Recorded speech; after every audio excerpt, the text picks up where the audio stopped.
All right, calculus, we're going to look at first derivative tests. We're not going to look at the second derivative test at this point. We're going to start with our first derivative tests. And we want to know, what does a first derivative tell us about a function? And if you look at this graph right here, you would say that the first derivative is positive there, positive there, positive there, positive there. And if you notice, that's where the function is going up. You can see that it switches to negative. The function is on its way down. And it's on its way up. So if you want to state where is a function increasing, it's where f prime of x is greater than 0. That's when the function is going up. When f prime of x is less than 0, it's decreasing, meaning it's on its way down. If we want to talk about a local minimum and a local maximum, we are going to look here at what happens. Notice at a local minimum, right at this point, that is where f prime, the derivative, it changes. It changes from negative to positive. And then the local maximum here, f prime, it changes from positive to negative.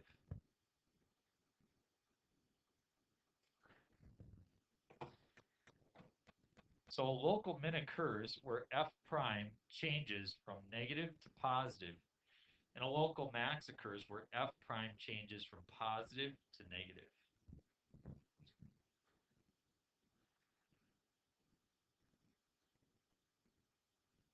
So it says, for the following functions, identify intervals of increasing and decreasing. That's what we're going to start with.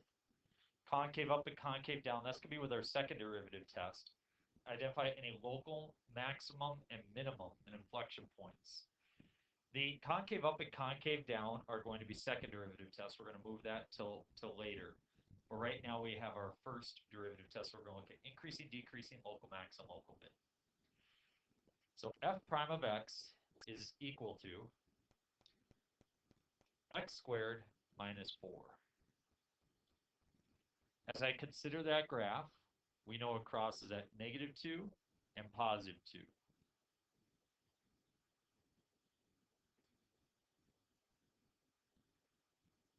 And so therefore, we have increasing wherever f prime is positive. F prime is positive from negative infinity to negative 2, union 2 to infinity. It's going to be decreasing from negative 2 to 2.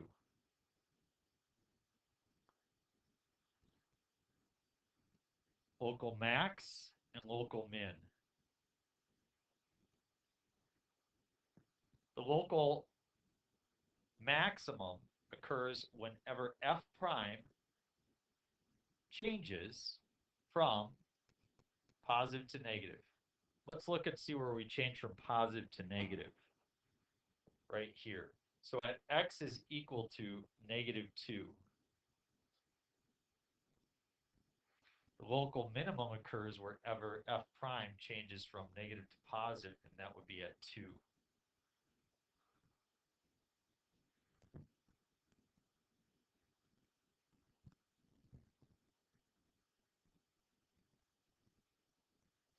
And that's our first derivative test.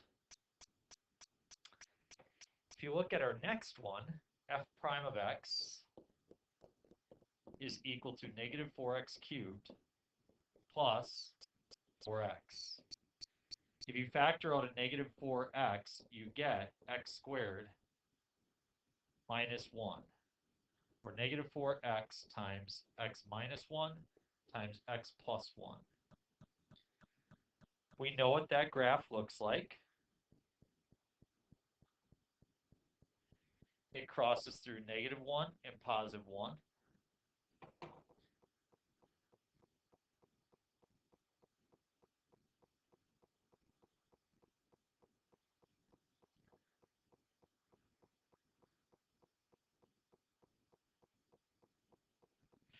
because the function is negative, it starts up and finishes down as it's a cubic. It is increasing wherever the first derivative, f prime, is above the x-axis.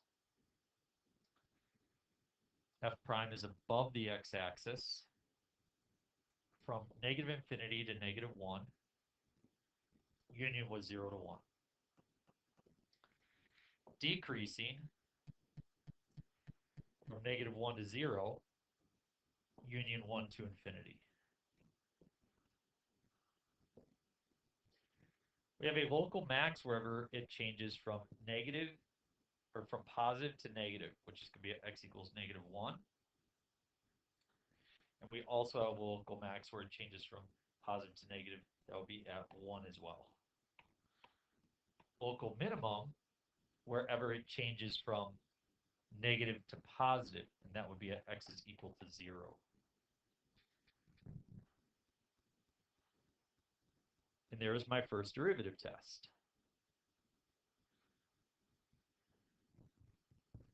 Letter C, in order to find this first derivative, I must use the quotient rule. Derivative of the top is 9 times x squared plus 1, minus the derivative of the bottom, which would be 2x, times the top, 9x, all divided by x squared plus 1 quantity squared. Notice we get 9. I'm sorry, I'll write this out for you. 9x squared plus 1, and then minus 18x squared. So, I'm sorry, 9x squared plus 9.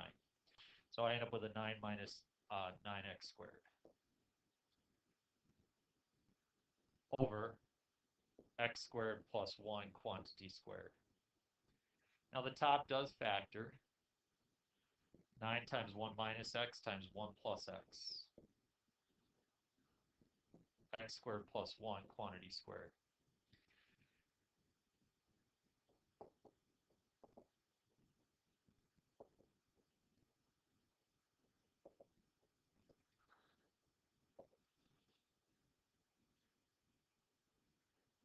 Now, sometimes you maybe don't make a graph. Maybe what you do instead is you do an interval test. What you need to know is that for the bottom is always positive. The bottom is always positive. The bottom is never equal to 0. So I just need to plot 2 points here. I need to plot negative 1 and need to plot positive 1. Notice that the bottom is always positive. But if you test a point, say you were to test, I don't know, negative 2.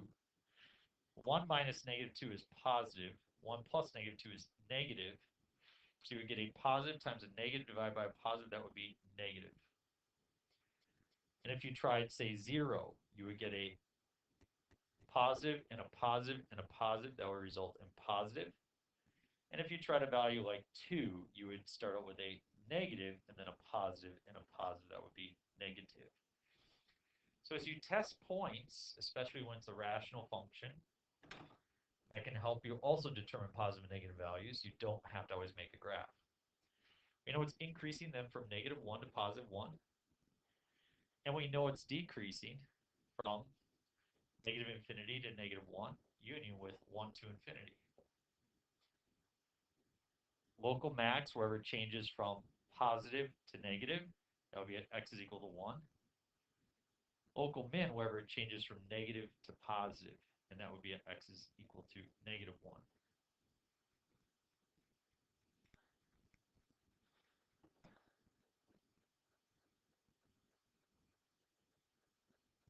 Look at one more example, and note we are going to add on our inflection and our concavity here in a while.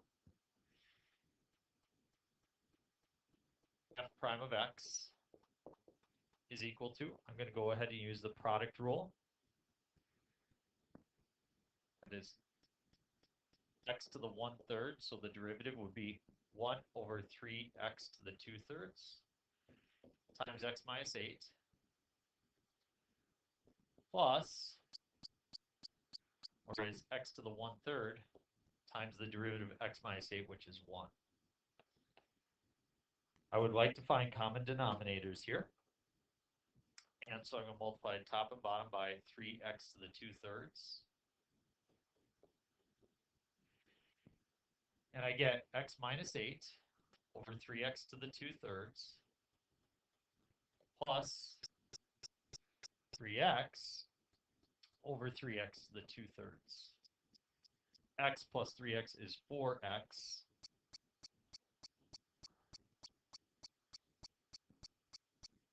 So that's what I get.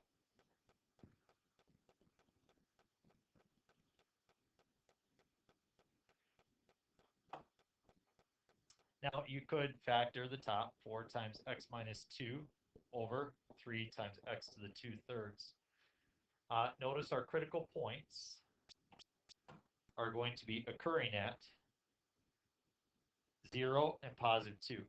Now, I don't know what that graph looks like, but I do know I have critical points existing at those spots. I'm going to look for elements of increasing and decreasing. So I will test.